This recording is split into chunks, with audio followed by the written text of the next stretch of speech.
Assalamualaikum warahmatullahi wabarakatuh. Perkenalkan, nama saya Muhammad Syafi'i,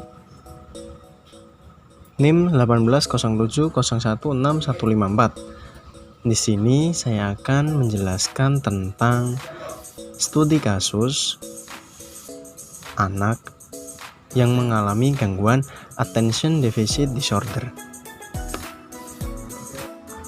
Baik, kita mulai. Pada slide pertama ini menjelaskan tentang pengertian ADD atau Attention Deficit Disorder. Attention Deficit Disorder adalah suatu jenis gangguan pemusatan perhatian di mana penderita mengalami kesulitan dalam memusatkan perhatiannya, atau lebih jelasnya tidak mampu memusatkan perhatian pada suatu objek atau apapun, sehingga perhatiannya selalu beralih kemanapun, namun tidak disertai munculnya perilaku hiperaktif. Yang membedakan antara Attention Deficit Disorder dengan Attention Deficit Hyperactive Disorder yaitu kalau ADD itu tanpa adanya muncul perilaku hiperaktif. Kalau ADHD terdapat perilaku hiperaktif yang muncul. Selanjutnya, identitas subjek, nama atau inisial S, jenis kelamin wanita, usia 9 tahun, anak ketiga dari 3 bersaudara, pendidikan sedang duduk di kelas 3 SD, anak dari pasangan Bapak R dan Ibu S. Selanjutnya yaitu riwayat gangguan sekarang.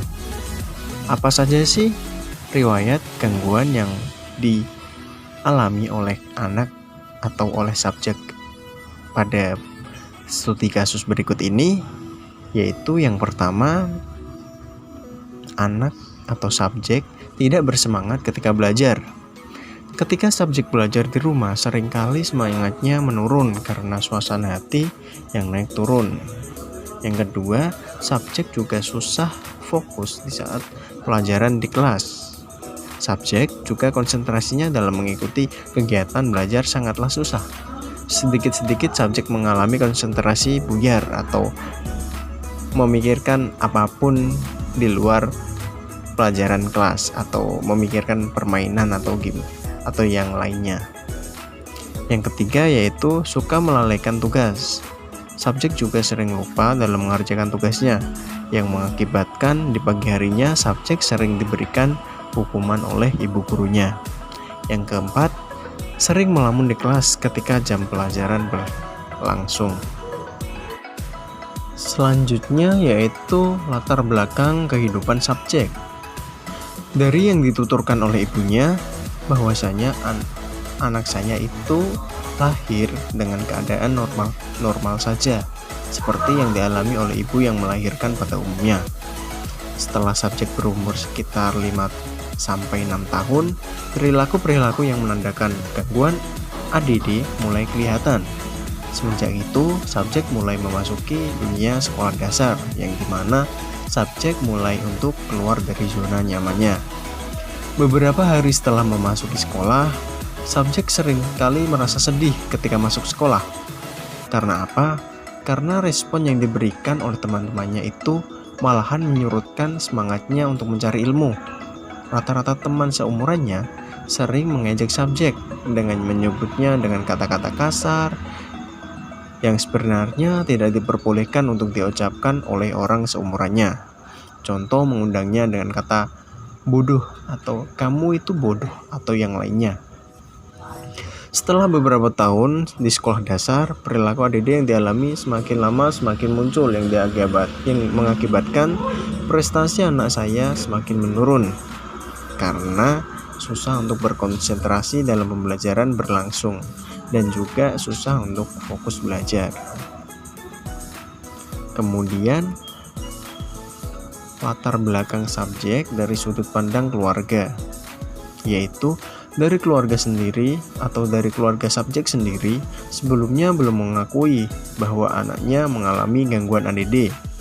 Selanjutnya, ketika mendapatkan saran atau dari beberapa guru atau orang tua dari teman-temannya bahwasanya anaknya mungkin ada gangguan yang dialaminya, mungkin gangguan mental atau yang lainnya.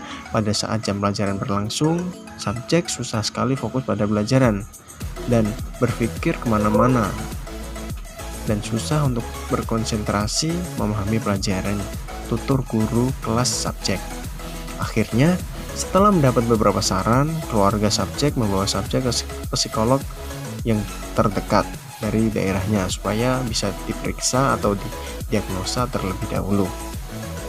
Kemudian, latar belakang dari sudut pandang lingkungan, yaitu dikarenakan beberapa orang yang tinggal di sekitar rumahnya tidak memahami gangguan yang dialami oleh subjek, yang berdampak tetangga sekitar atau orang lain hanya menganggap subjek itu orang biasa, orang normal seperti biasa, tidak memiliki gangguan yang dimiliki oleh subjek.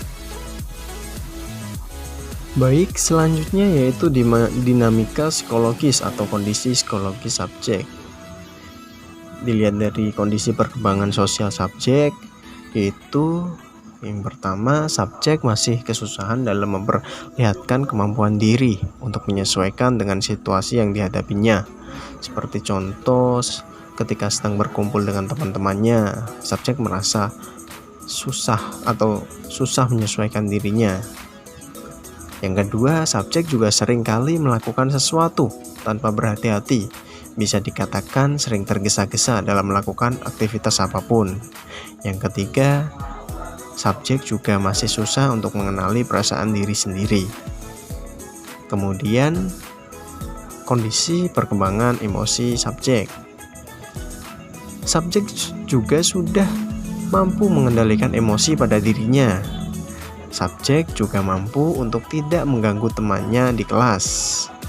Dan juga subjek sudah mampu menunjukkan berbagai ekspresi, senang, marah, sedih, kecewa, maupun ketakutan. Kemudian slide selanjutnya yaitu penanganan yang bisa diterapkan pada anak ADD. Yang pertama, adanya terapi perilaku kognitif atau Cognitive Behavior Therapy (CBT). Terapi perilaku kognitif akan membantu penderita ADD untuk mengubah pola pikir, dan perilaku ini sangat berpengaruh dalam menghadapi masalah atau situasi tertentu yang dialami oleh subjek. Yang kedua yaitu terapi psikoedukasi. Penderita ADD akan diajak untuk berbagi cerita dalam terapi ini. Misalnya kesulitan subjek dalam mengatasi gejala-gejala ADD. Dari terapi ini juga diharapkan penderita dapat menemukan cara yang paling sesuai baginya untuk mengatasi gejala tersebut. Sekian presentasi dari saya, kurang lebihnya mohon maaf. Wassalamualaikum warahmatullahi wabarakatuh. Selamat menonton.